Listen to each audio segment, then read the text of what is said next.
भक्त जर भगवंताला आवडतो तर मग भक्तीभाषी असं का बरं म्हणतात? तर भक्ती भगवंताला जास्त आवडते आणि भक्ती भक्त करत असतात म्हणून भक्तापाशी देव रूढी पाहिजे. आता इथे भक्ती पाशी म्हणजे एक त्याचा अर्थ असा होतो की जवळ, आणि दुसरा अर्थ होतो बंधन, पाश.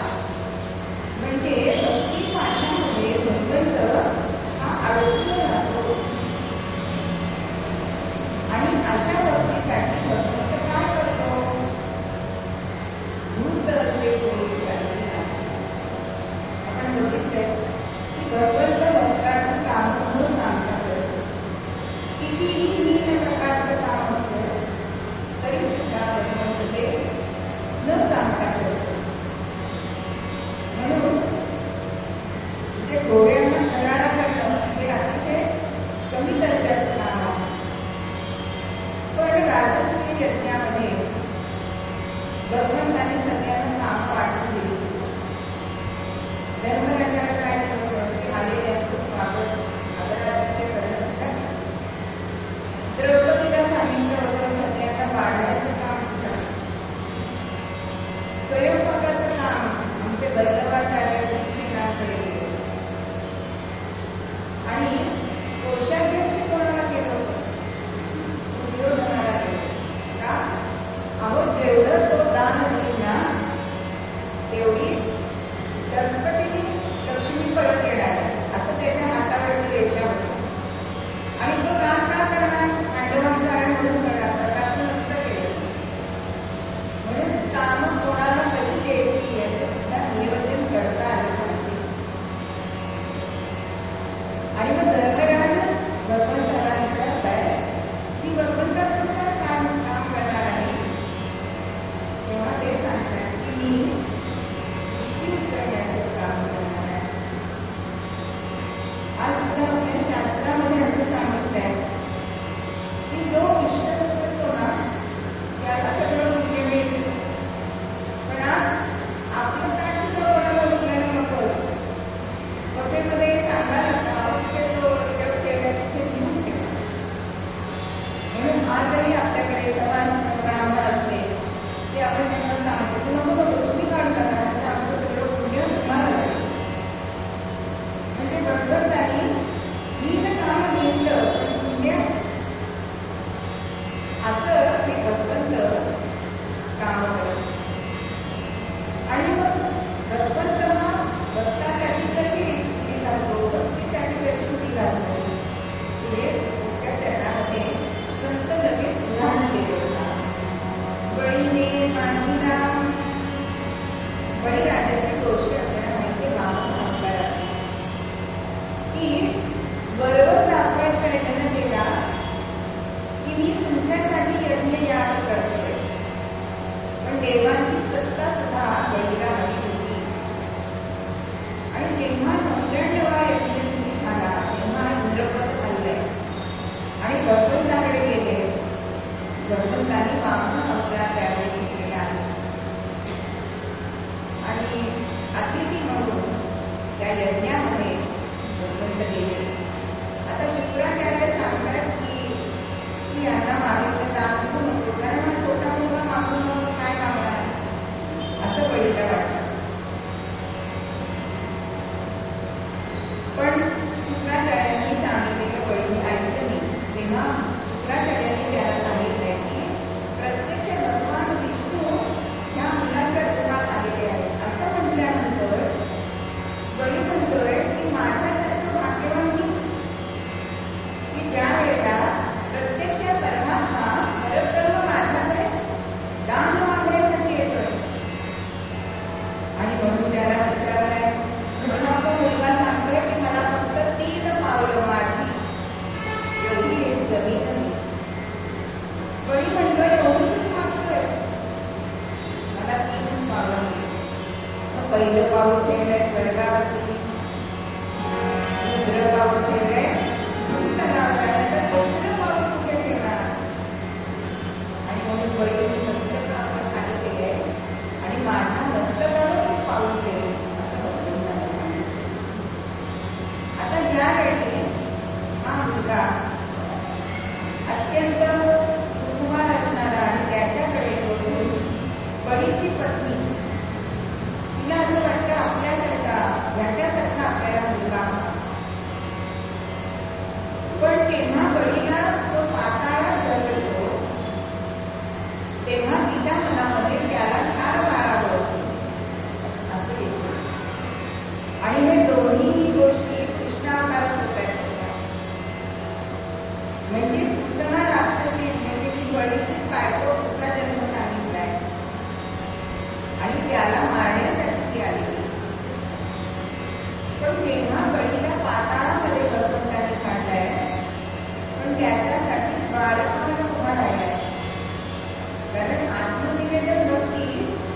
ही बळीराजाने केलेली आपल्याला दिसते. आजही आपण तो दिवस साजरा करतो. दिवाळी प्रतिपदा हा तो दिवस आहे.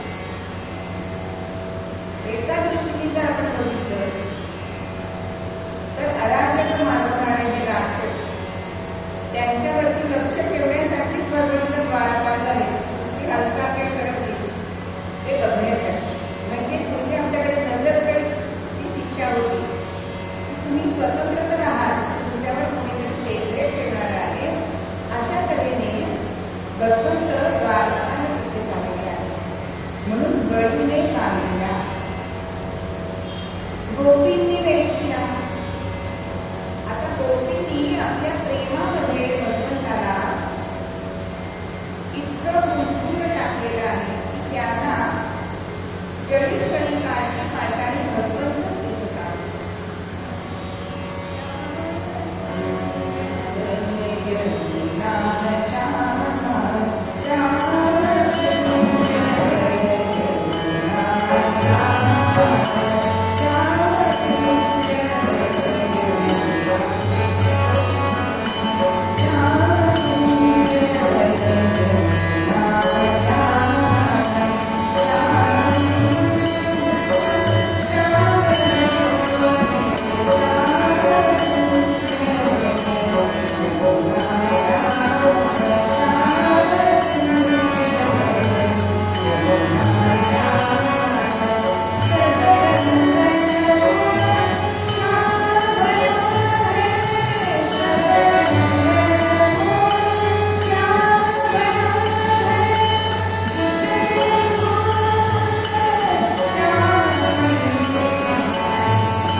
आकाशाकडे पाहिलं तरी सुद्धा हा श्याम दिसतोय.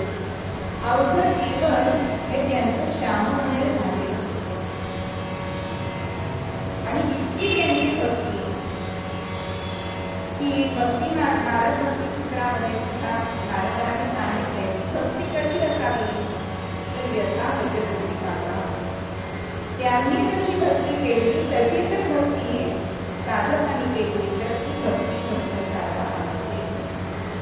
भक्ती म्हणजे काय?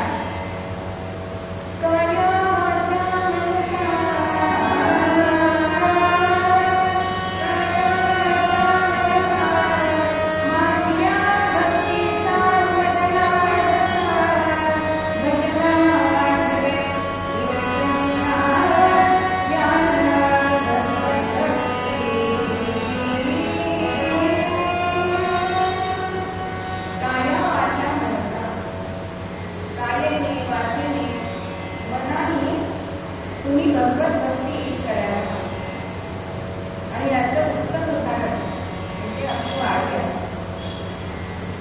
वारीला वारकरी चालत जातात आणि ही कायमी शरीराने केलेली भक्ती आहे. वाचेनी असं भजन करत जात म्हणजे ही वाचेनी केलेली भक्ती आहे. आणि मनाची ओढ असते कधी मला भेटते म्हणजे मनामध्ये कायम भगवंताचं स्वरूप असतं.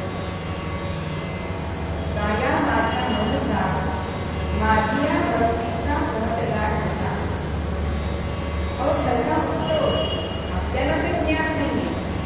पण एकदा गोंधळ्यामध्ये घडलेली गोष्ट. सगळे जण उत्सव झालाय एखादा म्हणून पेढे करत आणि सगळे जण पेढे वळतायत. पण एक व्यक्ती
वाद्यामध्ये वाद्य नसते तरी सुद्धा ती भक्ती भगवंताला आवडते. आणि म्हणूनच भगवंत हा गोपींसाठी का बरं केला, म्हणजे गोपींची भक्ती कशी आहे हे कळण्यासाठी उद्धवाला ते पाठवत आहे गोकुळामध्ये. तेव्हा द्वारकेमध्ये भगवंत होते आणि उद्धव हा ज्ञानी होता, पण भक्ती मार्गामध्ये कमी होता. त्याला भक्तीचं महत्त्व कळलं पाहिजे, कारण भक्ती ही ज्ञानोत्तर असावी, म्हणजे ज्ञानाला भक्तीची जोड मिळाली, भक्तीचा ओलावा मिळाला की भगवंताला ती भक्ती आवडते. आणि म्हणून स्वतःची वस्त्र भगवंताला दिले की तू माझी वस्त्र घालतीस ना, ती गोपींना वाटून म्हणून चालते. बघा छोट्या मुलीच्या आपण बाहेर गेले बहिणी राहिली असली मुलं फसतात, त्यांची आई म्हणून जवळ येतात, तशा या गोपी तुझ्या जवळ येतील. आणि मग खरोखरच या उद्धवाला कळले की गोपींची भक्ती कशी आहे, की त्या मनातून भगवंताला कधी विसरल्याच नाही. आणि गोपींनी गडगोड वळीने बांधीला, गोपींनी केशीला पार्थरथी झाला सारथ घेतो. किती नजरात तुकोबांनी या आपल्याला केली आहे की ज्या वेळेला महाभारताचे युद्ध होणार होते आणि आता युद्ध आटळ आहे असं म्हटल्यानंतर दुर्योधन हा भगवंताकडे प्रथम दिला की भगवंताची मला मदत करायची. तर प्रथम गेलाय कुठे बसणार, मस्तकापाशी का चरणाची बसणं म्हणजे योग्य नाही की माझ्यासारखा मी चरणाची कसा बसू. आणि अर्जुन थोड्या वेळाने आलाय, बाहेर तर दिसलाय दुर्योधनाचा, म्हणजे बाळाला विचारताय कोण आले, दुर्योधन आलेले आहे असं सांगतो द्वारका. पण हा कक्षामध्ये गेल्यानंतर मला म्हटलंय आज दुर्योधन माझ्यावरती आपली कृपा करतोय, मला ती जागा आहे ना ती त्याने निकाल केली. अहो भगवंत दुर्योधन अर्जुनाचीच वाट बघतो, दोघेही सो घेऊन होते त्याला भगवंता त्रास होतो. आणि अर्जुन पायाशी बसलाय आणि पादसंमान करायला लागला. अर्जुनाचा स्पर्श झालाय आणि भगवंतांनी डोक्यावर घेतलेलं पांघरून काढले आणि अर्जुना कधी आला आता तळपायाच्या पुस्तकाला गेले. कृष्णा मी आधी आलोय. अरे तुम्ही मला दिसलाच कृष्णा, समोर होता म्हणून मला आधीच दिसला, पण मी तुझ्याकडे आधी आलोय त्यामुळे मला मदत करायची तुला मला आधी विचारायला पाहिजे. ठीक आहे. भगवंत म्हणताय की माझे दोन वाटे केलेले आहे. एका बाजूला मी एकटा, तो सुद्धा निश्चय आणि एका बाजूला माझं वाटता सैन्य असणार आहे. कोणाला काय हवंय हे मागून खरं म्हणजे अर्जुन लहान आहे तुझ्यापेक्षा, अर्जुनाला आधी विचारलं पाहिजे तेवढ्या व्यक्ती होतात. पण मी आधी आलोय त्यामुळे मला पहिला मिळाला पाहिजे विचारायला म्हणजे मागायला. आणि अर्जुन बघत जातो की हा काय मागतोय आणि त्याने सैन्य मागितलंय.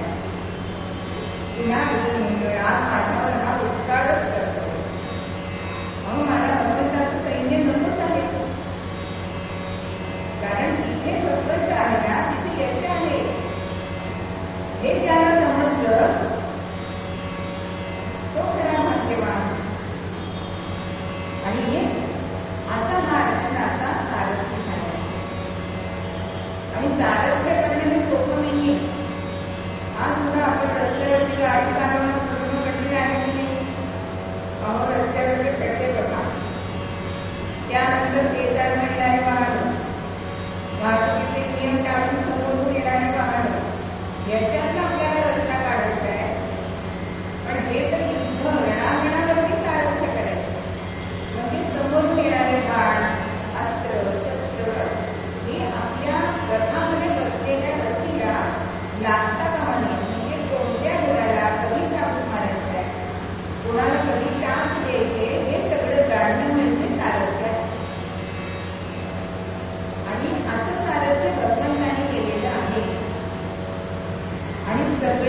जे वार होते ते भगवंतांनी अर्जुनाचे वाचवलेले आहे.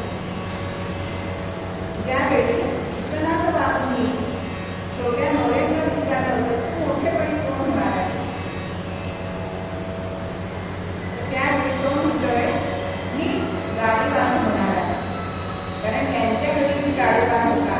त्याचा तो लाल पोशाख, त्याची अशी दिमागात टोपी, याचे लहान मुलांना आता आपण आपल्या पिढीतल्या मुलांना लहानपणी विचारलं की ड्रायव्हर आणि कंडक्टर व्हा, हे आता आपलं ठरलेलं असायचं. आणि खुर्चीला ड्रायव्हिंग करत लहान मुलं आपण झालेली आहे. विश्वनाथ बाबूंना माहीत वाटलं, पण भुवनेश्वरी माता त्यांना आपले थोडी घेऊन गेले आणि जो पार्थरथी जो फोटो आहे कृष्णार्जुनाचा, तो फोटो दाखवला आणि सांगितलंय का गाडीला माहिती आहे ना, पण गाडीला हे सांगशील या कृष्णासारखा. आणि खरोखरच नोरेंद्र आपल्या धर्मासाठी असा काही सारथ्य त्यांनी केलेला आहे की आपला धर्म हा विश्वविख्यात करून सोडतो. म्हणजे सारथ्य करणं हे तितकंच अवघड सांगितलं आणि ते काम भगवंतांनी कशासाठी केले आहे तर अर्जुनाच्या भक्तीसाठी. अर्जुनाची भक्ती किती श्रेष्ठ प्रतीची होती. नारदांना होतं मनामध्ये कधी कधी असलेलं येत असेल की मी पण भगवंताचं नामस्मरण करतो, अर्जुन पण करतो, पण अर्जुनामध्ये असं श्रेष्ठ काय आहे. आणि मनामध्ये आलं की भगवंताचे गुण करतो. एकदा भगवंत अर्जुनाच्या तारणामध्ये गेले आणि त्यावेळी पुरुषांचे केस लांब असत आणि त्या अर्जुन पलंगावर निघलेला आणि त्याचे केस धुतवर श्रीकृष्ण बसलेले आहेत. आता नारदांना असं वाटतं का ते हा एवढा तुझा आणि त्याची सेवा बरोबरच करताय. आणि मग काहीतरी काम आठवलंय असं सांगून नारदांना आत बोलवलंय आणि आता तुम्ही केस धुतवा भगवंतांनी सांगितल्यानंतर नारद केस धुतवायला बसले. आणि तेव्हा त्यांना काय लक्षात आलंय की प्रत्येक केसातून अर्जुनाच्या कृष्ण कृष्ण देव कृष्ण कृष्ण असं नाम त्यांना ऐकायला आलंय. इतकी श्रेष्ठ भक्ती अर्जुनाची. मग अशा भक्ती कशी भगवंत येतो ते सांगताय.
भगवंत जेव्हा असताना अक्रूर राणीने नेलं तेव्हा फक्त भगवंत गोकुळामध्ये पुन्हा आलेले नाही.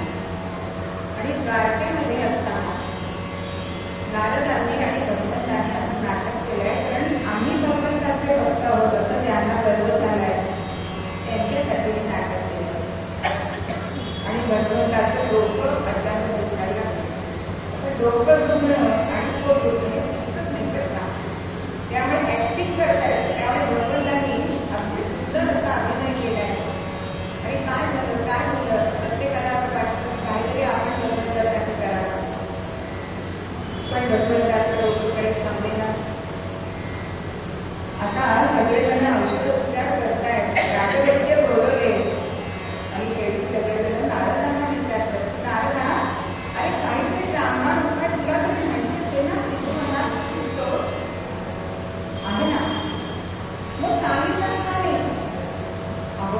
कोणी करेल की नाही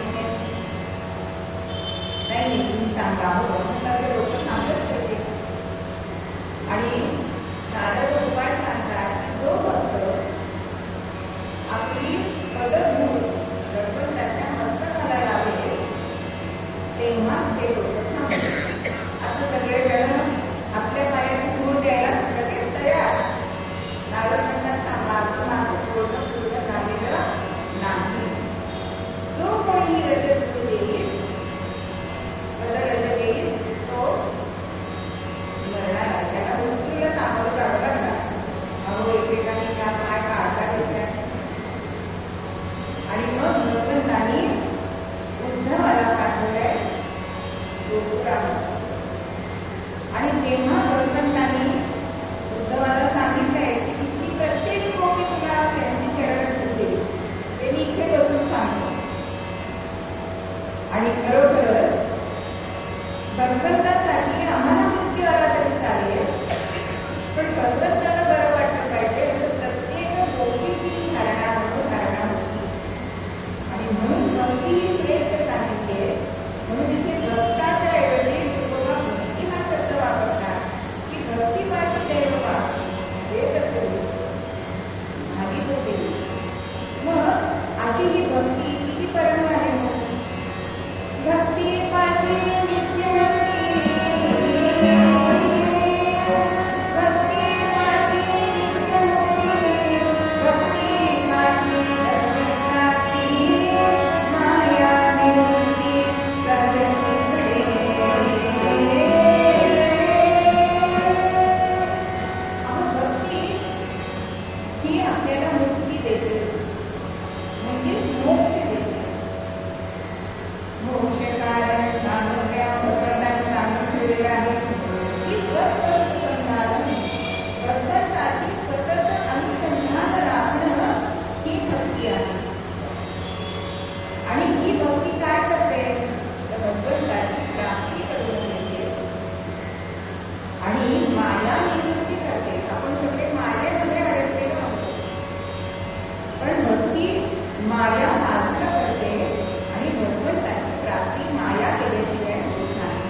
तेव्हा ते सांगतात की हे भक्तांच्या हृदयात जवळ नाही किंवा माझं राहणं हे तुळशी जवळ आहे किंवा संतांच्या मेळी आहे. ही 3 ठिकाणं मला नक्की ते मला भेटू शकतो. माझं वास्तव्य तिथेच आहे. म्हणून आपल्या घरामध्ये तुळशी प्रत्येक घराघरात तुळशी पूजा मंडळी पर्यावरणाचा पूर्वी तुळशीला पाणी वाढणे प्रत्येक स्त्रीचं नियमधर्म होता. मग असं काय तुळशी जवळ आहे म्हणजे धार्मिक दृष्ट्या तर तुळस श्रेष्ठ आहे. म्हणून आपल्या घरामध्ये तुळस आहे की तिच्याबरोबर नारायणाचा वास आहे. आज आपण नैवेद्य समर्पित करताना सुद्धा तुळशी पत्र त्याच्यावर अहो ज्याच्या काळात तुळशी माळा याला त्याचे स्वरूप सावड आहे. माळकऱ्यांच्या गळ्यामध्ये असलेलं तुळशी माळ. मग या तुळशीला आज आपण काय मागित केलंय. तुळस काढली आणि कॅक्टस लावलाय. आज परदेशातली माणसं तुळशीची रोपं घरोघरी लावताय आणि आपली संस्कृती आपण विसरतोय. बरं आध्यात्मिकदृष्ट्या नाही पण वैज्ञानिकदृष्ट्या विज्ञानावर तुमचा विश्वास आहे ना तर ह्या तुळशीमध्ये असे काही एक रसायन आहे तेल आहे की ते हवेतले जंतू नष्ट करण्याचे सामर्थ्य आहे. अहो तुळशी पत्र जर आपण खाल्लं जेवण झाल्यानंतर तर आपली रोगप्रतिकारक शक्ती वाढते.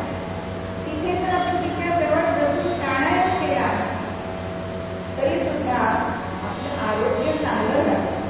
तिच्या शेजारी बसून स्मरण केलं पाठांतर केलं तर आपलं स्मरण चांगलं राहतं. असे अनेक पूर्ण तुळशी जवळ आहे. आणि मग तिचा आपण संवर्धन करायला नको का. आपली संस्कृती का आपण टाकतो वृक्ष संवर्धन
मुक्ती सुद्धा मिळते. आपण बघितलं एका अभिनयामध्ये की भक्ती पासून मुक्ती झाली म्हणजे भगवंत मोक्ष देतो पण मुक्ती देतो. मुक्ती दिली तरी भक्ती आपल्याला येईलच असं नाही.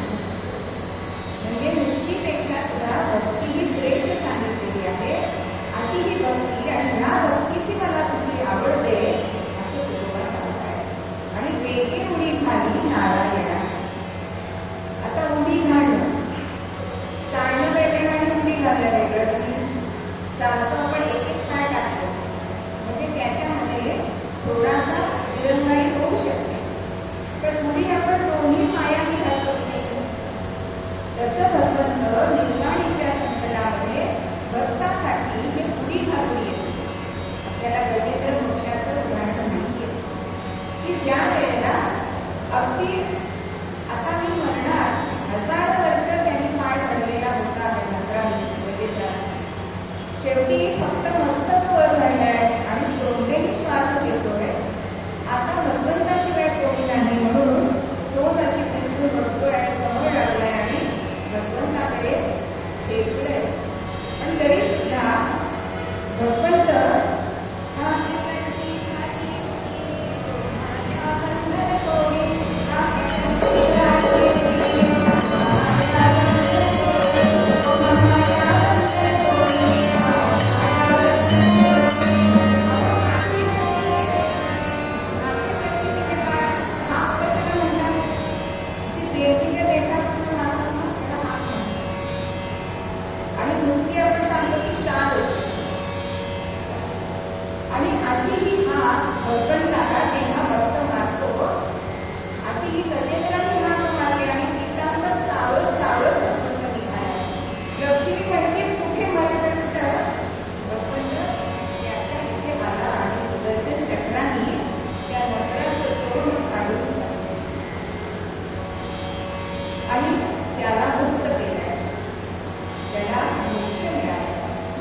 आता गजेंद्राला घेऊन चालल्यानंतर भगवंत पुढे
तेव्हा भगवंत शाप देत आहे की गाण्याने त्रास होतोय तुझ्या अंगामध्ये. आपण ते नांगरतो की हात घातल्याशिवाय नांगर होऊ शकणार नाही. माझ्या दातांचा तुला त्रास होतोय, मी तुझ्या संरक्षणासाठी आले आहे. आणि या हिरण्याक्षाचा भगवंतांनी या घरात अवतार आहे. आणि हिरण्याक्षाचा भाऊ जो हिरण्यकश्यप, हिरण्याक्ष या शब्दाचा अर्थ आहे त्याचा डोळा सोन्यावर आहे तो. आणि हिरण्यकश्यप या शब्दाचा अर्थ आहे जो आपल्या कशाशी सोडून होतो. जसं लहान मुलं आपली आवडती वस्तू सोडताना आपल्या कशाची ठेवतात. कोणी कोणी पुस्तकं ठेवतात म्हणजे आपल्या बुद्धी एक असं वाटतं माझी बुद्धी येत नाही. असा हा हिरण्यकश्यप त्याच्या मनामध्ये असं आलंय की या विष्णूने माझ्या भावाला मारलंय, माझ्या भावाचा वध केलाय आणि त्यामुळे याचा वध मला करायचा आहे. ही सूडबुद्धी मनामध्ये निर्माण झाली आणि तपश्चर्येला निघाला.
केला आणि पुन्हा तो तपश्चर्येला गेलाय. ब्रह्मदेवाची तपश्चर्या करतो. अनेक वर्ष तपश्चर्या केली आणि ब्रह्मदेव प्रसन्न झालेले आहेत. बरं तुम्ही म्हणाले, आणि हा काय मागतोय, मला अमरत्व द्या, पण असं देऊ शकणार नाही असं ब्रह्मदेवाने सांगितलंय. मग तो म्हणतोय,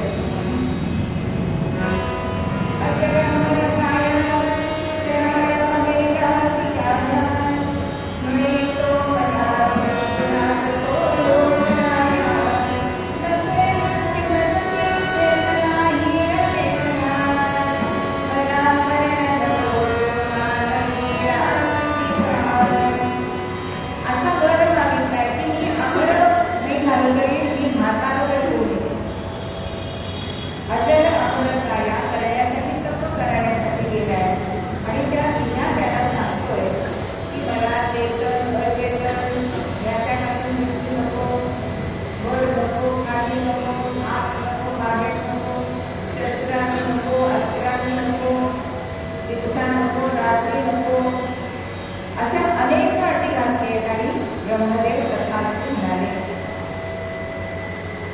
आणि मग मनामध्ये म्हणतो की आता आपण अमरच झालेलो आहोत.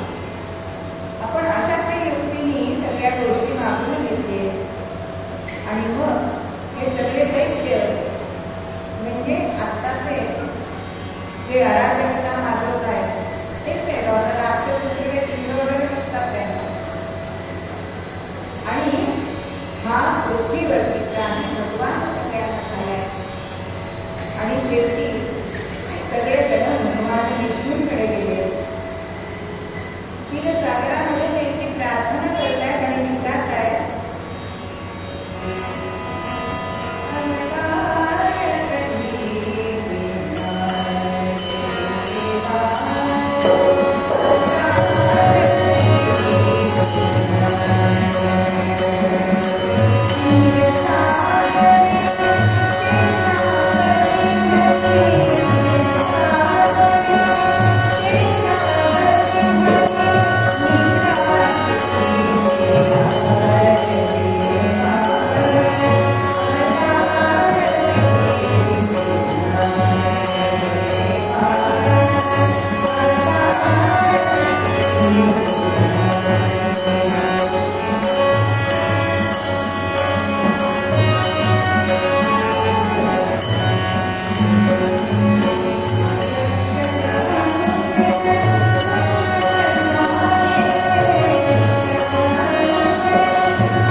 त्या गर्भामध्येच त्याच्यावरती भगवत भक्तीचे संस्कार केले.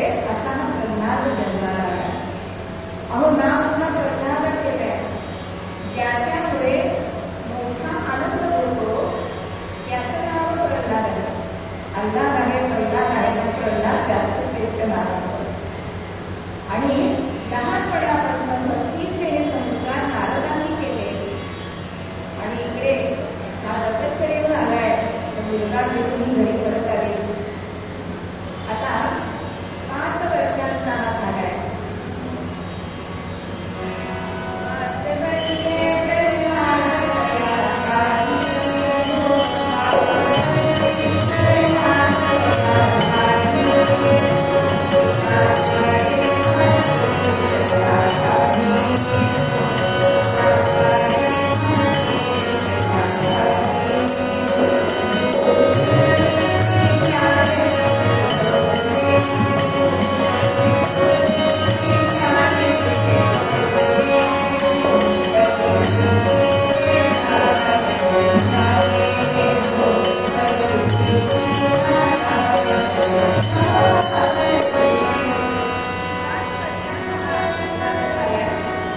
पण अहो जे भक्तीचे संस्कार मनावरती झाले ते कुठे जातील? मनामध्ये नारायण नारायण सतत नामस्मरण चालले आहे. तर स्वतःच करतोय का? शिक्षक जरा दुसरीकडे गेले, सगळ्या पाठशाळेच्या मुलांना घ्यावं आणि आपण नारायणाचं भजन त्याला शिकावं.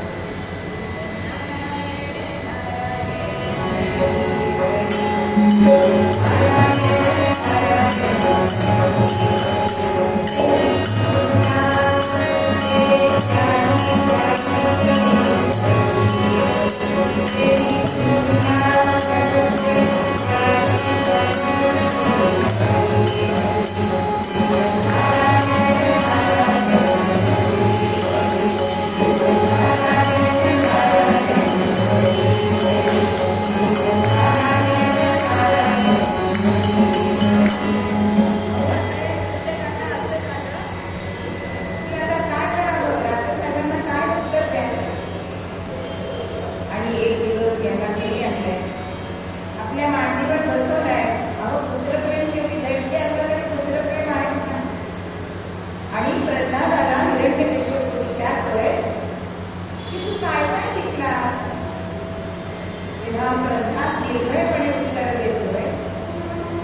म्हणजे ते विष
का? कारण त्याच्या भक्तीसाठी. मग आज आपण याच्यातलं मोठं काय घ्यायचं आहे? तर हा वरदेह आहे हा ठाम काय आहे आणि त्याच्यामध्ये जो अभिमान आहे ना तो हिरण्यकश्यप आहे. सात्विक भाव म्हणजे कल्पना आणि भगवंत हा आंबामध्ये बसलेला आहे तो आपल्याला दिसत नाही. जर अद्वैतांत भाग तुटला तर आपल्याला आत्मज्ञान म्हणजे